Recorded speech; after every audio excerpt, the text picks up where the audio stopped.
Good evening, everyone. How's it going? I saw this today and I thought it was so funny. I just had to share it with you. Look at the headline. Prince Harry encourages people to quit job if it doesn't bring joy. I didn't even bother to read it. I was just thinking about how on the first of the month, when my landlord comes by and they want the rent, I'm going to say, well, I don't have the money to pay the rent this month. My job wasn't bringing me joy, so I quit. Oops. I really think that they'll understand that. This guy's a real idiot, isn't he? I mean, not all of us have a grandmother who's a queen worth hundreds of millions of dollars. Grandma's a queen, daddy's a prince. Let me get on the phone. I can call and get some money. They'll pay the rent for me. And Harry's never paid rent in his life. What am I talking about? Anyway, so for today's video, I wanted to talk about 10 people that I've come up with who cannot stand the Harkles almost as much as you and I cannot stand the Harkles. Look at that cheesy grin. I wonder how much it cost her to have those teeth capped.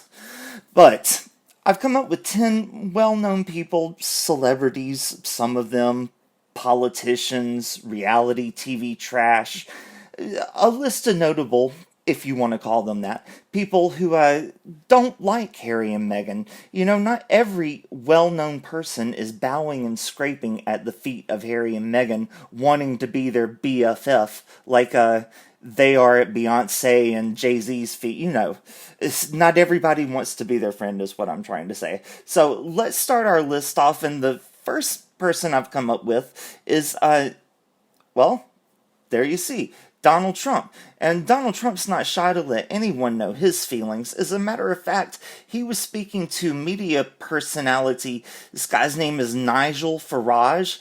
And Mr. Trump said, I think she's very disrespectful to the royal family and most importantly to the Queen. I'm not a fan of hers. I wasn't from day one. I think Harry has been used horribly, and I think someday he will regret it, Mr. Trump said. And he continued, I think Harry's been used and been used terribly. I think it's ruined his relationship with his family, and it hurts the Queen. Now, Mr. Trump also accused Meghan of crossing a line by getting involved in U.S. politics, and I have made a video about this before. Remember, she recently called members of Congress and talked to them about Biden's social spending bill. Donald Trump said about that, she's trying to do things I think are very inappropriate. Getting involved in U.S. politics for a member of the British royal family, even if it is just a member that's married into the family, it is highly inappropriate, and she should just keep it to herself. It's none of her business. So who's the next person who cannot stand Meghan? Well, this one shouldn't be any surprise, and I wouldn't really call this person a celebrity, except for their connection to Meghan, but yes, it's her father, Thomas. Now, last month, he called out Meghan and publicly. He said that she should be stripped of her royal title because she, quote, insulted the royal family by doing that terrible appearance on the Ellen show. He said that she insulted the Queen, the royal family, and the British people. He said, quote, she made a complete fool of herself. She should lose her title. I love my daughter, but her performance was redonkulous. And I totally agree. How many times have I said I wasn't going to mention that appearance on Ellen, but I keep mentioning it because it was so awful. Oh, let's move on to the next one. Who is the next person who can't stand Meghan? No surprise here. Daytime talk show host Wendy Williams. I don't watch Wendy anymore. I to be honest with you, I just don't like her. She runs her mouth too much. It's like she never has anything good to say. I mean, I like the gossip and everything, but I just don't care for her. You know, she rubs me the wrong way. There are certain people, you know, they rub you the wrong way. Wendy Williams is one of those people for me. I used to like her, now I don't. But anyway, I've heard her say that she doesn't care about the royal family and all this stuff, but I did note a few things about her that she has said about Meghan. She did say that Meghan will regret cutting off her dad from seeing his two grandchildren.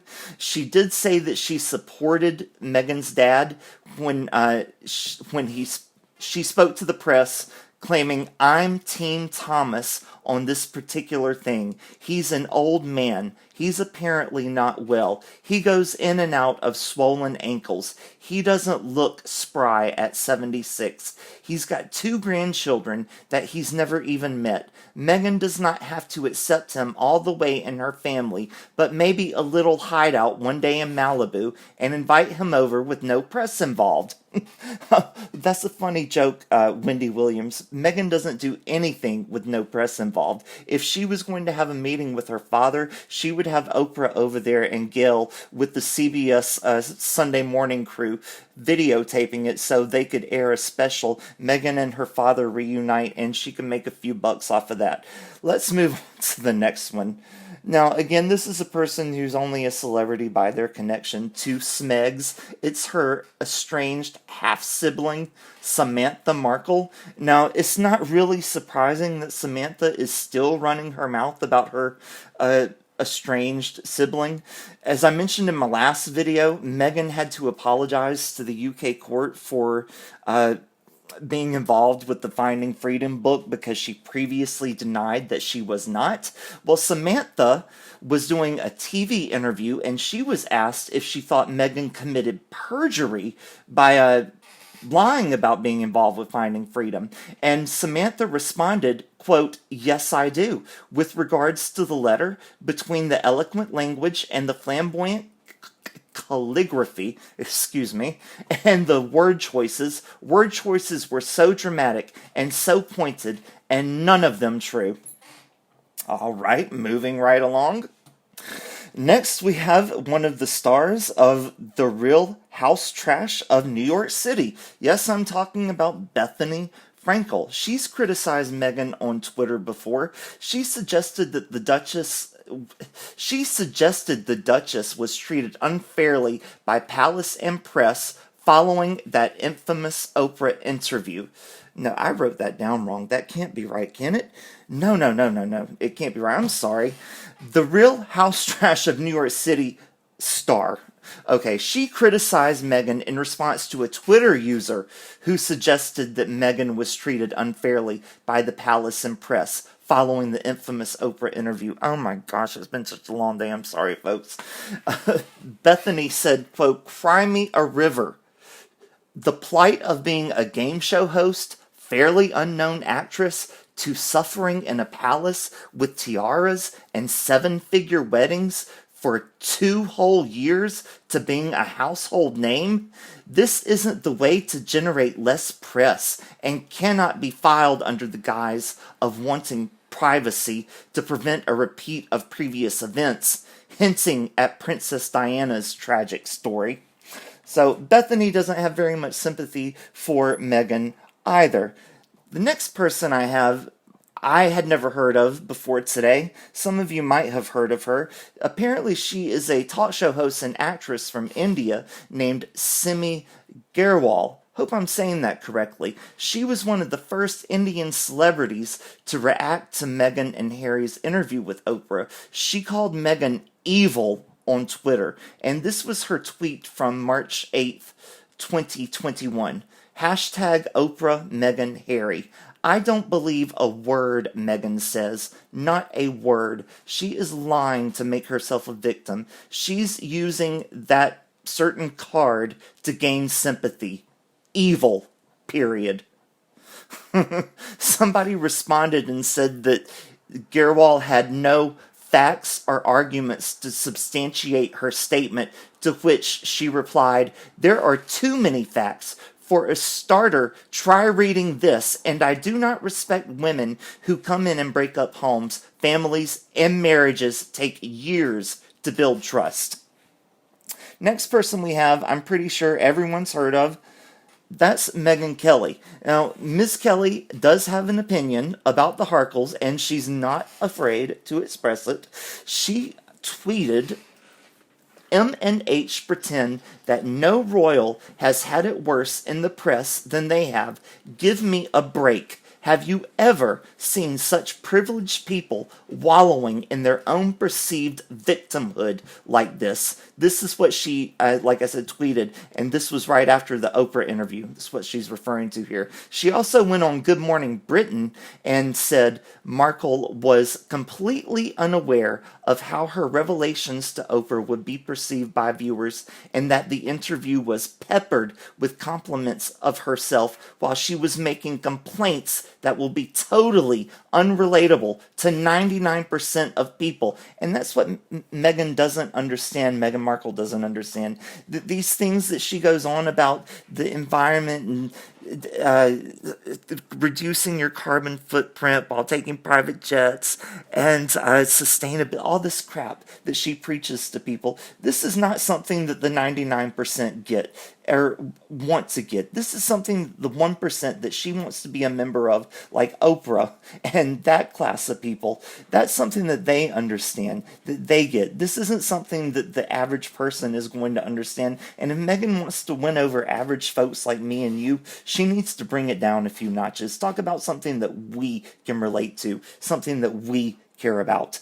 Next on the list, Candace Owens. Now, Ms. Owens shared her opinion about Meghan on Twitter, about Meghan and Harry's decision to leave the royal family and move to the U.S. She said, isolating an individual away from their family and friends, using threats of the S word to get what you want, these are classic signs of an emotionally toxic relationship, but we're supposed to suspend rationality because of, quote, racism. She added, Dear Harry, Meghan is not the victim. You are. Well, it's great that somebody can actually see the truth and isn't afraid to say it. And last on the list, we have a British business magnate and TV personality by the name of Lord Alan Sugar, and he weighed in on Meghan's, quote, mental health crisis. He said Buckingham Palace and all these places where they live, doctors are visiting privately every single day of the week. So if she had something wrong with her, I'm absolutely sure that a psychiatrist or psychotherapist or whatever could have come and visited and no one would need to know. I should imagine that the Queen has had many visits, and indeed some other members of the family have had many visits from doctors. They're very private and confidential and very carefully conducted. For that reason and that reason alone, I don't believe her. Amen to that. If Meghan was really suffering mentally, living in Kensington Palace, in Nottingham Cottage where she was living with Harry when they first got married, or just living in Kensington Palace, all she has to do is pick up the phone and get one of the private doctors of the royal family to come and see about her, write her out a script for some mental health meds. She'll be good in a day or two. I mean, I don't get where she gets that nobody cared about her. She couldn't get any help. You're married to the sixth in line to the throne. All you have to do, honey, is pick up the telephone. You can have the greatest doctors in the country at your beck and call in just a moment. Oh, this girl, she's such a liar, isn't she? But anyway, that's all I have, guys. Thank you for watching. Please like, subscribe, comment, share, and hit the notification button, everyone. Bye.